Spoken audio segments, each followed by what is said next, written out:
আজ কিন্তু ডিমের একটা অন্য ধরনের রেসিপি নিয়ে আপনাদের কাছে এসেছি। আজকে বানাচ্ছি চিলি এগ, আর এটা খেতে কিন্তু খুবই ভালো হয়, একদম অন্য রকম। রুটি, পরোটা, রাইস সব কিছুর সাথেই কিন্তু এটা খুব ভালো যায়। তো চলুন দেখে নিন আমি রান্নাটা কিভাবে করছি। নমস্কার বন্ধুরা, প্রবাসী কুকিংয়ে আপনাদের সকলকে স্বাগত জানিয়ে একটা দারুণ স্বাদের রেসিপি নিয়ে আপনাদের কাছে এসেছি। সেটা হলো চিলি এগ। দেখুন আমি রান্নাটা কিভাবে করি। হয়তো অনেকেই এই রান্নাটা করতে পারেন, কিন্তু আজকে আমি এটা ট্রাই করছি আমার মতো করে। একবার বাড়িতে ট্রাই করবেন, সবার ভালো লাগবে। আর রাত্রেবেলা রুটি পরোটার সাথে এরকম চিলি এগ যদি থাকে তাহলে কিন্তু পুরো জমে যায়। তো চলুন আমি রান্নাটা শুরু করি। আর আমার চ্যানেলটাকে কিন্তু সবাই সাবস্ক্রাইব করে দেবেন, পাশে থাকা বেল আইকনটা টিপবেন যাতে আমার দেওয়া সমস্ত নোটিফিকেশন আপনাদের কাছে সবার আগে পৌঁছে যায়। তো এখানে আমি 5টা ডিম সিদ্ধ করে নিয়েছি। এই ডিমটাকে আমি 1/4 করে কেটে নেব।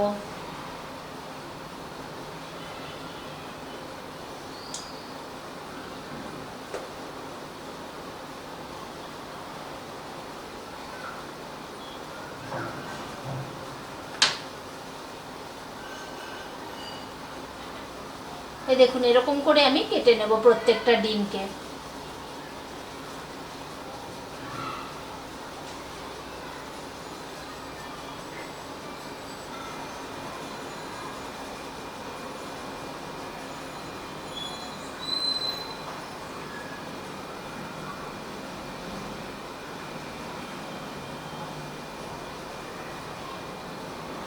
তো সমস্ত ডিমগুলোকে আমি কেটে নিয়েছি। এবারে আমি একটা ব্যাটার রেডি করে নেব। তো ব্যাটারের জন্য এখানে একটা বোল নিয়ে নিয়েছি।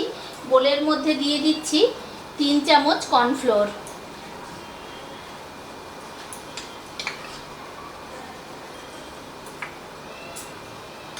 আর দেব 2 চামচ ময়দা, একটু নুন দিচ্ছি, গোলমরিচের গুঁড়ো আর কাশ্মীরি লঙ্কার গুঁড়ো,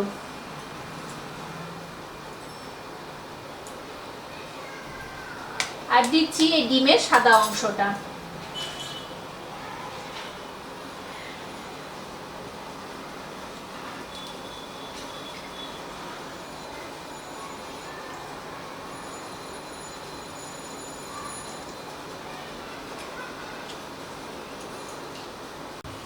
এবারে এর মধ্যে দেব একটুখানি জল।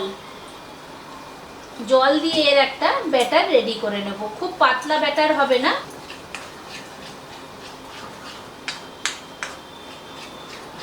আর একসাথে কিন্তু বেশি জল দেবেন না, অল্প অল্প করে দিয়ে ব্যাটারটা রেডি করবেন।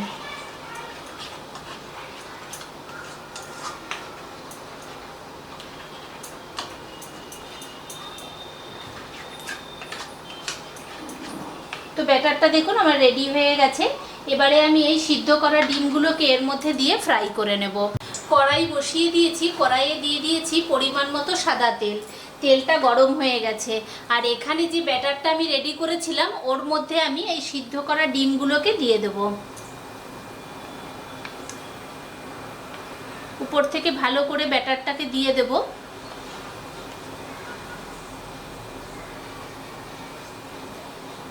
দেখুন এর একটা কোট করে নিয়েছি। এবারে আমি এটাকে তেলের মধ্যে ছেড়ে দেব।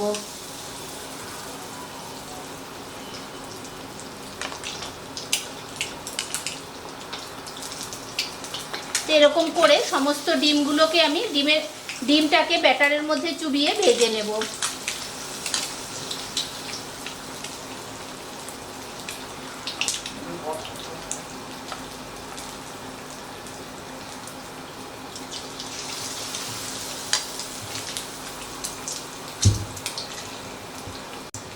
তো সমস্ত ডিমগুলোকে দিয়ে দিয়েছি। এবারে আমি একদিক করে এটাকে উল্টে দিচ্ছি।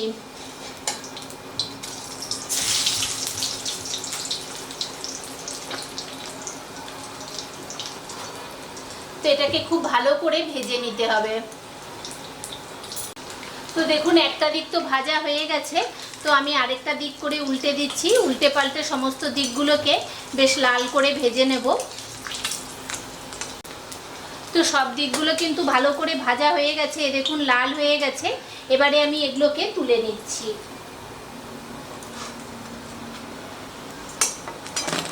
আর কতটা মুচমুচে হয়েছে এটা। তো একই প্রসেসে বাকি ডিমগুলোকেও কিন্তু আমি ভেজে নেব। তো সমস্ত ডিমগুলোকে ভেজে নিয়েছি। এবারে যে তেল রয়েছে ওই তেলের মধ্যেই আমি দিয়ে দেব আদা আর রসুন কুচি।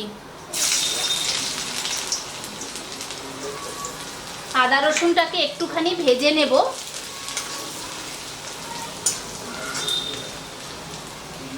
আদা রসুনটাকে একটুখানি ভেজে নিয়েছি।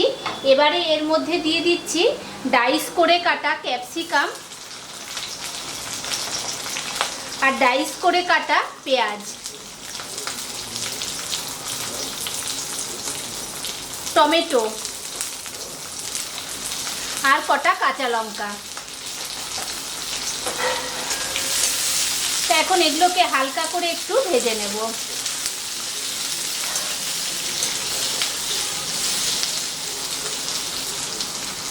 তো পেঁয়াজ আর টমেটো সব কিছুকে কিন্তু খুব ভালো করে একটু ভেজে নিয়েছি, খুব বেশি ভাজিনি, এই দেখুন হালকা করে একটুখানি ভেজে নিয়েছি। এবারে এর মধ্যে দিয়ে দিচ্ছি 1 চামচ ডার্ক সয়া সস। আমার ডার্ক সয়া সস বলে আমি 1 চামচ দিলাম, আপনাদের যদি লাইট থাকে তাহলে আপনারা 2 চামচ দেবেন। আর দিয়ে দিচ্ছি টমেটো কেচাপ।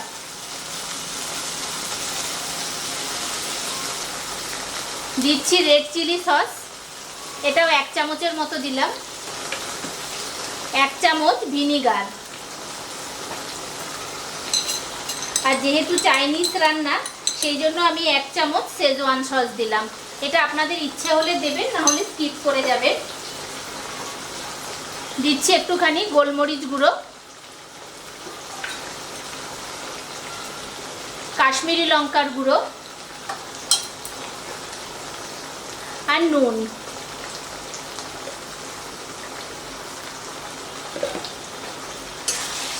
যেহেতু সসে নুন থাকে ওই জন্য আমি নুনটা কিন্তু একটু কম করেই দিলাম। তো সব কিছু দিয়ে আমি নাড়াচাড়া করে নিয়েছি। আর সসকে কিন্তু বেশি ভাজা যাবে না, অল্প করে ভাজতে হবে। তো এবারে এর মধ্যে দিয়ে দিচ্ছি জল। যে যেরকম গ্রেভি রাখবেন সেই বুঝে জলটা ইউজ করবেন।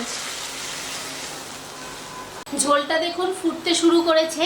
এবারে এর মধ্যে আমি 1 চামচ কর্নফ্লাওয়ারকে গুলে দিয়ে দিচ্ছি, তাহলে কিন্তু খুব তাড়াতাড়ি থিকনেস এসে যাবে।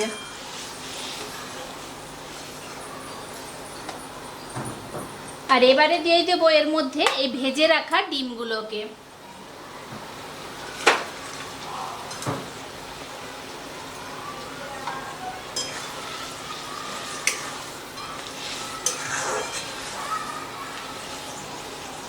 এখন ডিমগুলো দিয়ে একটুখানি ফুটিয়ে নেব। তো বন্ধুরা দেখুন চিলি এগটা কিন্তু একদম রেডি হয়ে গেছে। আর আমি কিন্তু এইরকমই একটু গ্রেভি রাখবো, যেহেতু আমি পরোটার সাথে এটা পরিবেশন করব। আর ঠান্ডা হলে কিন্তু একটু বসে যাবে, তো সেই জন্য আমি এরকম গ্রেভি রেখে এটাকে নামিয়ে দিচ্ছি। আর গরম গরম পরোটার সাথে এটাকে পরিবেশন করে দেব।